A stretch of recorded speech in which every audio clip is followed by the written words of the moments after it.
தற்போதைய அண்மை செய்தியை பார்த்துக் கொண்டிருக்கிறோம். தருமபுரி பேருந்து நிலையத்தில் பொதுமக்கள் மற்றும் காவல்துறையினரிடம் 2 பெண்கள் வம்பிழுத்திருக்கிறார்கள். அவரை தற்போது காவல்துறையினர் கைது செய்திருக்கிறார்கள். இது தொடர்பான கூடுதல் விவரங்களோடு இணைகிறார் செய்தியாளர் சுகுமார்.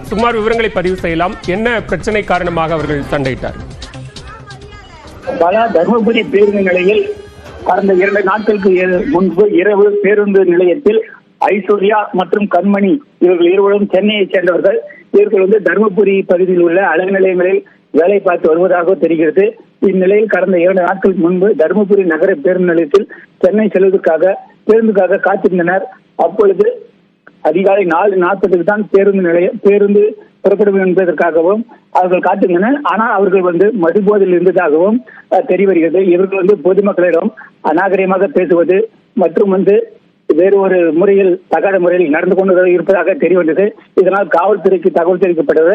காவல்துறை பேருந்து நிலையத்திலேயே காவல் பணியில் ஈடுபட்டிருக்கும் பொழுது காவலர்கள் சென்று கேட்கும் பொழுது அவர்களின் தரக்குறைவாக பேசும் பொழுதும் அதே போல பொதுமக்களிடமும் தரக்குறைவாக பேசியதனால் அந்த பகுதியில் பொதுமக்கள் முகம் சுளிக்கும் அளவிற்கு கைகளில் ஈடுபட்டனர். அதே போல பெண்கள் இருவரும் மதுபோதையில் இருந்த பொழுது அதாவது புகைப்பிடித்துக் கொண்டு காவலர்களும் தகாத முறையில் பேசி வந்தது தெரிய வந்தது. இதனால் செய்வது அறியாமல் காவலர்களும் பொதுமக்களும் இருந்தனர்.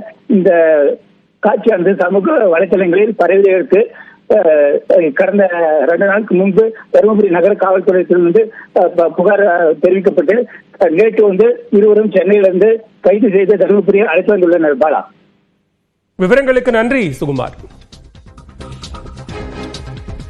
இடைவேளைக்கு பிறகு சூப்பர் 30 செய்திகளை தொடர்ந்து பார்க்கலாம்.